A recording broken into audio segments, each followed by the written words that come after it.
UK committed to fresh value-adding mining approach, says Southern African envoy. Johannesburg, miningweekly.com, the UK government is promising Africa a fresh in-Africa value-adding approach to the mining and minerals development. It will be going all out to partner and promote. This promise was spelt out firmly this week by UK Trade Envoy for Southern Africa Calvin Bailey, MP. In a zealous keynote address at the London Indaba, Bailey pointed out that many of the crucial minerals vital to key green technologies are particularly present in Southern Africa, his area of interest. The panel discussion in which Bailey took part was moderated by Herbert Smith Freehills Africa chairperson, South Africa's Peter Leon, and took place at this week's London Indaba, which is organised by South Africa's Resources for Africa and chaired by mining luminary Bernard Swanepoel.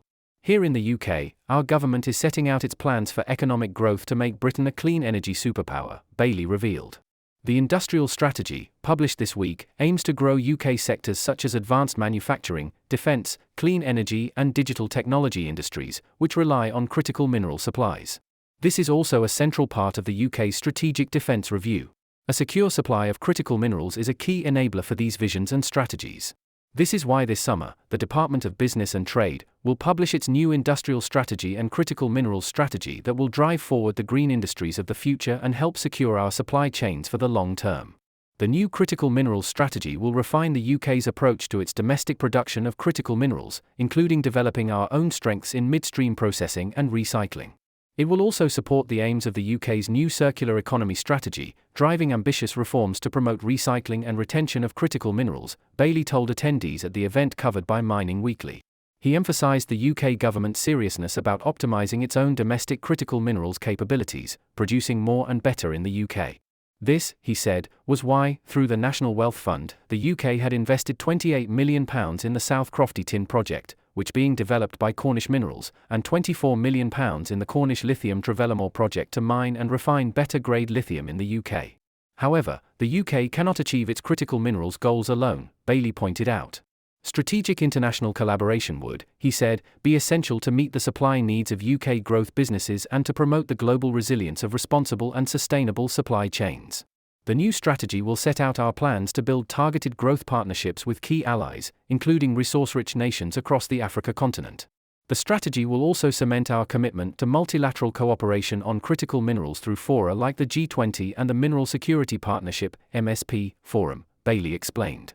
The promising G20 summit that South Africa is hosting in Johannesburg on November the 22nd and 23rd will be attended by Argentina, Australia, Brazil, Canada, China, France, Germany, India, Indonesia, Italy, Japan, Republic of Korea, Mexico, Russia, Saudi Arabia, South Africa, Turkey, the United Kingdom, and the United States.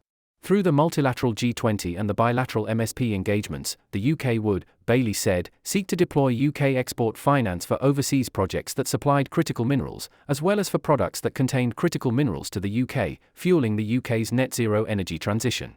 The strategy would, Bailey added, also set out how international partners could benefit from the UK strengths, ranging from the City of London as a global centre for mining finance and commodities training, to Britain's research and development academia and the know-how of the Camborne School of Mines, the British Geological Survey, and a network of universities that developed critical mineral innovations.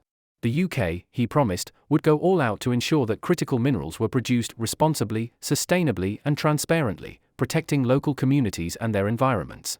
We want African nations to play a key part in our critical mineral strategy.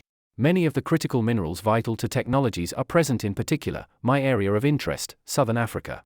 We also know that the countries holding significant deposits of critical minerals want a greater share of the value from these resources, and the UK will continue to advocate for value addition on African soil. UK businesses are investing in Africa.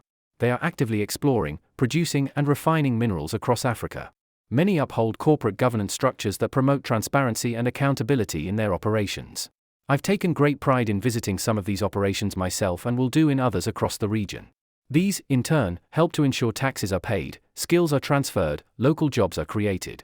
The environment is protected, and communities are substantially and significantly engaged.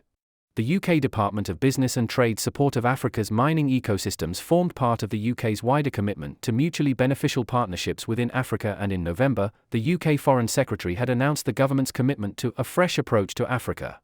The aim would be to build a long-term strategy to 2035 focusing on strengthening sustainable and inclusive growth and economic transformation, tackling the climate crisis and addressing insecurity. In the last 6 months, the UK government had been consulting with potential African partners, and later this year, it would set out how Britain would work with African countries. This will be a whole-of-government approach which will build long-term, respectful partnerships that deliver on shared UK and African priorities.